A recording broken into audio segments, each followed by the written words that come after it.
Well, how's it going, ladies and gentlemen? Fringer123 here, and if you want to listen to an angry guy on the internet rant, you came to one of many places.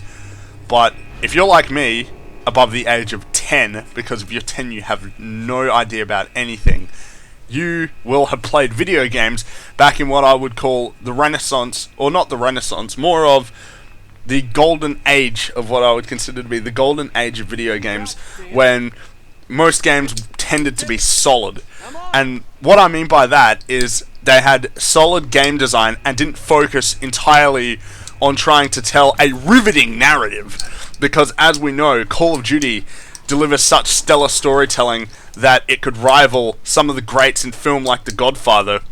But regardless of that, they just focused on gameplay, and for that they were better, and I have more fond experiences of playing those games. And now sure, we do have some great story driven games like Heavy Rain and The Walking Dead, but on the whole, games are about gameplay. An essential part of gameplay is challenge. Now, I was playing Tomb Raider. It took me 7 hours to complete that game, and that game I only died 4 times. Yeah, you heard me right. I died 4 times in that game. Or what I would consider 4 legitimate deaths. And those deaths consisted mostly of me accidentally jumping off of a platform because the camera went derp, or me screwing up a QuickTime event. And I'll get onto those QuickTime events later on. But when was the last time that you played a game that was more than 10 years old where you only died 4 times? You didn't. There was never a game where you only died 4 times. An essential part of the gameplay back then was that you died so that you knew how to improve next time. But in games like this, in third-person action games and first-person shooters, you don't get punished for failing. You won't even die, but even if you do, there's no punishment. You just spawn at the next checkpoint. And those checkpoints are so frequent that you won't even notice that you've died. I was playing Black Ops 2, the campaign. I know, I'm crazy, aren't I? But I was playing that, and I died, but I only went about 10 seconds backwards. Before, you had a limited number of lives, and most of the time, if you screwed up, you went back to the start. Like, if you were playing one of the old school shooters like Doom, you had to go right back to the start. They punished you, or not that they punished you, but there was actually a consequence for failing. But it seems like games try to take a different approach. See, what games do now is they try and approach a cinematic-like standard of quality. But the problem is, there aren't other mediums that try to attempt this. Movies don't actually try and reach a book-like standard. While they may be adapted from books, movies don't actually try and copy books. Games try and copy movies with high-octane action, just fast all-around action, and what I would consider to be good cinematography and good pacing, but the problem is the pacing is set.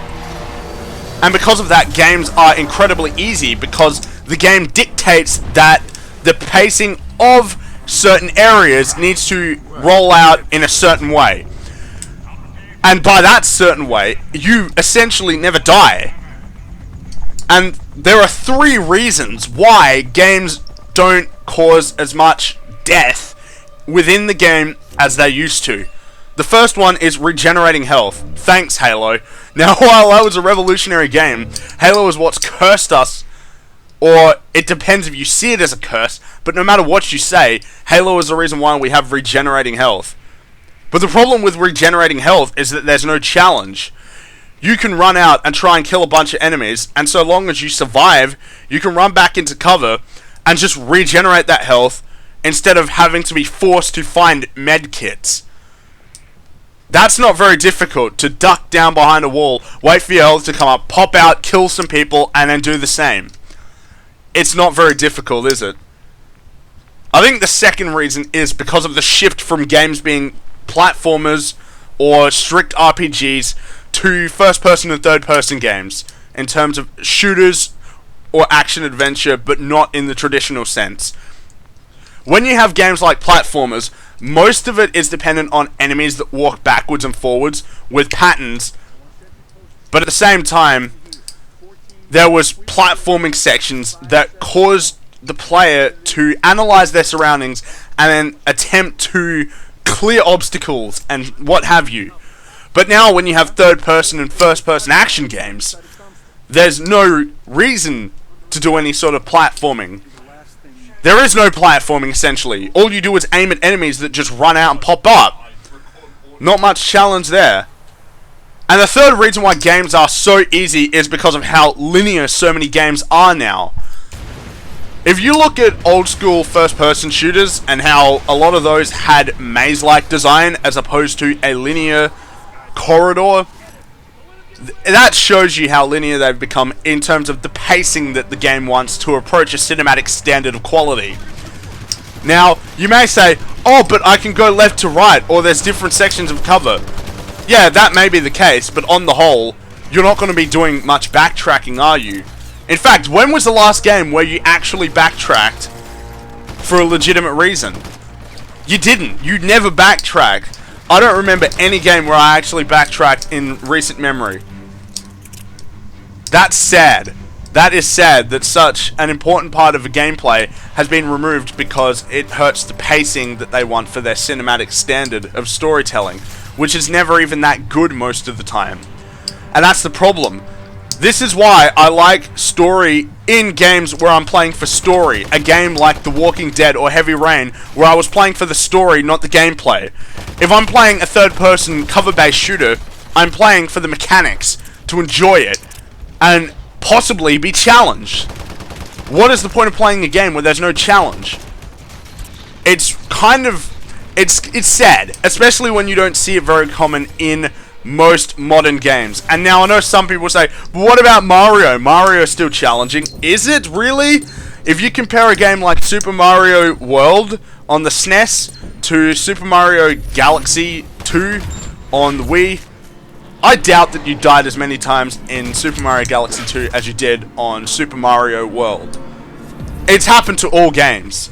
There are still those strict games where you will die a lot, games like Armor and Dark Souls, where the game actually sticks to the traditional sort of gameplay elements, where you learn from dying. But now games hold your hand and don't let you deviate off the beaten path. They just make you follow this same linear path with hardly any challenge, with brain-dead enemies, and people like it. And that's kind of depressing to me, to think that something that was once in games and was actually pretty much essential to building games. If you look at some of the most revolutionary games of old, of before 15 years ago, you look at games like Super Mario Brothers, you look at Doom. Those games were quite challenging, I might add that. There are very few people who don't have gaming experience that can actually go back and play those games. If you play games quite frequently, but a variety, then you might be able to, but for a lot of people, they're not going to play those games again. Now, I urge game developers to actually make games that are challenging. Return to an old school format, because you can see that people aren't playing your single player campaigns. You can see that those are not popular. Call of Duty has a very linear single-player campaign. People play for multiplayer. There needs to be a return to the old-school shooter, where you need to actually look for health kits so the game isn't piss easy. You need to actually explore the environment to find tidbits, and the game actually challenges you. And with the new technology, this can be achieved to a higher standard than they used to. And I seriously hope that we can see a return to form for games that are challenging. And with that, that is the end of today's episode. Thanks for watching, guys. As usual, make sure to leave a thumbs up and leave a comment in the description saying whether I did a good job, if you agreed with me or if you disagreed. And as usual, I'm Fringy123, and have a good one.